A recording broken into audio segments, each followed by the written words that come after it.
नमस्कार दोस्तों, स्वागत करता हूं आपके अपने चैनल क्रोशिया अपडेट पे। तो पहले तो मैं माफ़ी मांगना चाहूँगा कि आजकल वीडियो बड़ी लेट आती है, बट क्योंकि वीडियो इसलिए भी नहीं बनाता हूँ कुछ ज़्यादा, क्योंकि अभी तो आप लोग इधर उधर से चलती रहती है इन्फॉर्मेशन, तो कोई ख़ास बात होती है तो मैं ज़रूर वीडियो बनाता हूँ। तो आज कुछ खास बात आई थी, क्योंकि मेरे पास 4-5 दिन से ना कई भाइयों का फ़ोन आ रहा था कि इमिग्रेशन के अंदर जोगेश भाई बड़ी दिक्कत हो रही है क्या, बंदे डिवोर्ट हो रहे हैं क्या। तो इन सब चीज़ों के मैं आगे वीडियो में बात करेंगे। दूसरी बात ये थी कि आज क्रोशिया की भी वैकेंसी के बारे में बताऊंगा आपको। कुछ नई वैकेंसी आई है क्रोशिया की, और वैकेंसी आई है बुल्गारिया की। ठीक है, कई चीज़ों की बुल्गारिया के अंदर अच्छी अपॉर्चुनिटी आई है। तो चलिए मैं वैकेंसी के बारे में भी बताऊँगा और इमिग्रेशन के बारे में बताऊँगा। आप लोगों का ज़्यादा समय बर्बाद ना करते हुए आइए चलते हैं वीडियो की तरफ।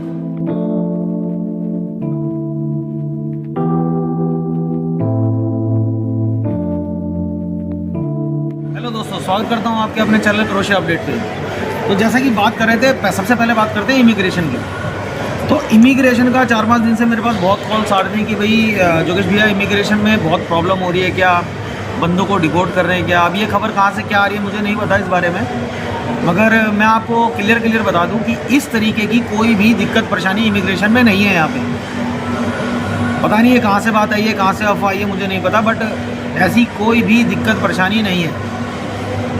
अगर आपके देखिए, सीधी सी बात मैं आपको बता दूं क्यों नहीं दिक्कत परेशानी है, ये भी आपको मैं बता दूं। शुक्रवार को मेरे 15 लड़के आए हैं इंडिया से। इसी शुक्रवार को, आज से 3 दिन पहले शुक्रवार को मेरे यहाँ मेरे अपने खुद के बंदे 15 बंदे आए हैं दिल्ली से।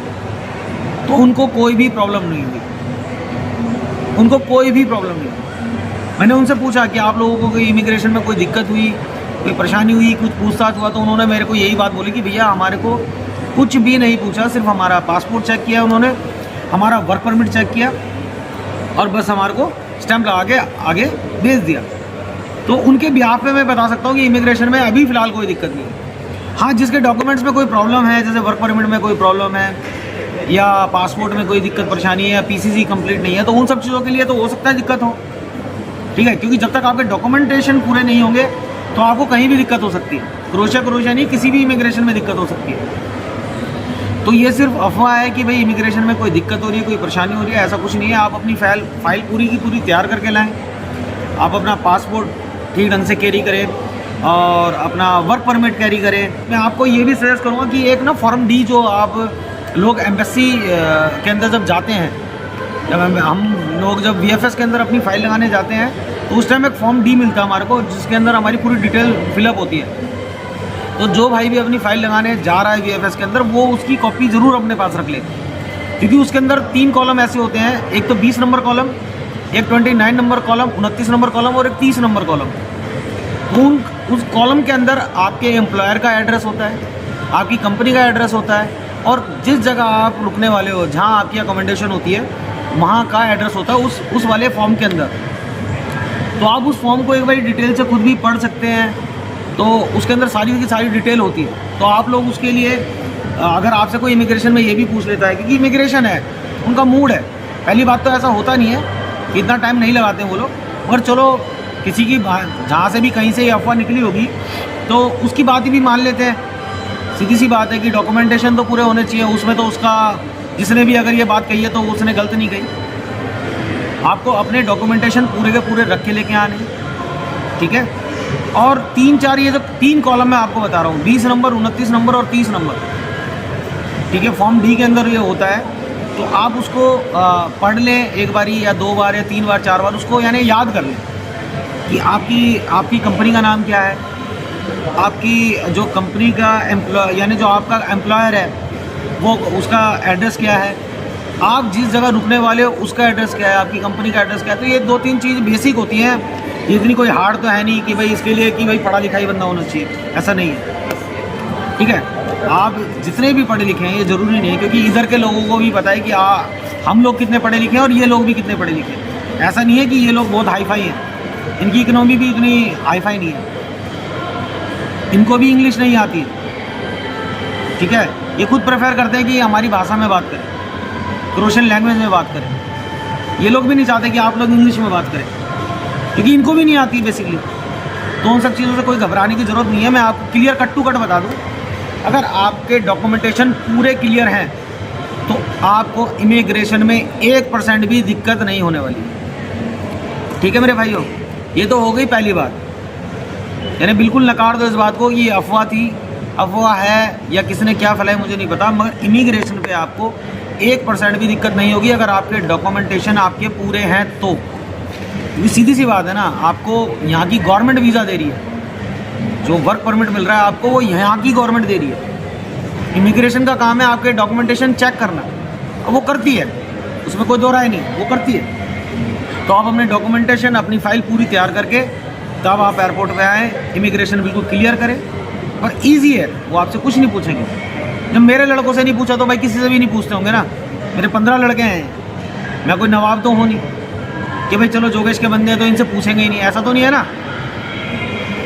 तो सीधी सी बात है, समझने वाली बात है, प्रैक्टिकली बात करता हूँ मैं, मेरे को ये इधर उधर की बातें करनी नहीं आती हैं। तो प्रैक्टिकल बात यही है कि शुक्रवार को जो मेरे लड़के आए हैं वो ठीक ठाक आए हैं, ना तो उनसे किसी ने कुछ पूछा है। ठीक है, तो आप लोग भी आराम से आइए, कोई भी घबराने की ज़रूरत नहीं है किसी भी प्रकार से, बस अपने डॉक्यूमेंटेशन पूरे करके आइए। ओके भाइयों, अब आ जाते हैं दूसरी बात पे।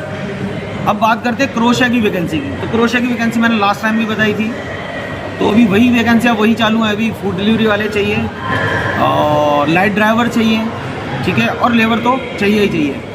अब आ जाते हैं, ये क्रोशिया की वैकेंसी थी। अब मैं ये जो आपको स्क्रीन पे दिख रहा होगा, ठीक है, स्क्रीन पे दिख रहा होगा, ये मैं बुल्गारिया की वैकेंसी बता रहा हूँ। बहुत अच्छी अपॉर्चुनिटी है बुल्गारिया के लिए, आप अगर जाना चाहें, किसी भाई ने अपनी फ़ाइल लगानी है तो बहुत अच्छी अपॉर्चुनिटी है। मैं आपको इसमें ये दिख भी रहा होगा, ये सारी की सारी वैकेंसियाँ हैं इसके अंदर आपको सैलरी भी दिख रही है। फिर भी मैं एक बार रिपीट कर देता हूँ, टेक्नोलॉजिस्ट इंजेक्शन मोल्डिंग, इसमें ठीक है 1200 सैलरी है और 240 घंटे काम, यानी 8 घंटे पर डे और 5 दिन का काम है। उसके बाद में है कंस्ट्रक्टर की, टूल मेकिंग, ये सारी स्किल्ड जॉब हैं, ये ध्यान रखना। ऑपरेटर है, EDM CNC मशीन ऑपरेटर है, ठीक है, मॉल्ड डिज़ाइनर है, टनर मिलर है, मेटल फैब्रिकेटर है, वेल्डर है, कुक है, असिस्टेंट कुक है, क्लीनर है और जनरल लेबर है। सबकी सैलरी इनके सामने पूरे का पूरा पेज है, आपको दिख रहा होगा, सबकी सैलरी सामने लिखी है, कितने ओवर काम होना है, इससे एक्स्ट्रा ओवर काम होगा तो आपको ओवर टाइम पे होगा। और ये बुल्गारिया के लिए बहुत अच्छी अपॉर्चुनिटी है मेरे हिसाब से, क्योंकि जहाँ तक है 95% तक बुल्गारिया शेंगेन में आएगी। लोग बाग अफवाह उड़ा रहे हैं कि रोमानिया आएगी, बट रोमानिया जहाँ तक है वो ठीक है, वो राजनीतिक मसले हैं इनके, वो कौन सी आएगी क्या नहीं आएगी। अगर नहीं भी आती इनके मान के चलिए, अगर बुल्गारिया नहीं भी आती है तो भी आप लोगों का कोई घाटा नहीं है, कि क्रोशिया का रेट इतना हो रखा है, एजेंट लोग 8-8, 9-9, 10-10 लाख रुपए ले रहे हैं और सैलरी यहाँ पे वही मिलनी है आपको 70,000, 80,000, ज़्यादा ज़्यादा लाख रुपए। तो वो वर्थ में नहीं है चीज़ें, अगर पैसों की अकॉर्डिंग बात करें तो। ठीक है, तो अभी मैं भी आपको ये सजेस्ट करूँगा कि आप बुल्गारिया निकल जाए। बाकी आप लोगों की इच्छा है, आप लोगों ने क्रोशिया आना है, मैं क्रोशिया की भी फाइल लगा सकता हूँ, आपने बुल्गारिया आना है, आप बुल्गारिया के लिए भी ट्राई कर सकते हैं। तो ये दोनों तीनों चीज़ बाकी क्लियर हो गई है, क्योंकि 4-5 दिन से ना इमिग्रेशन का बहुत ज़्यादा मेरे को फ़ोन आ रहे थे कि भैया इमिग्रेशन में कहीं रिपोर्ट तो नहीं कर देंगे।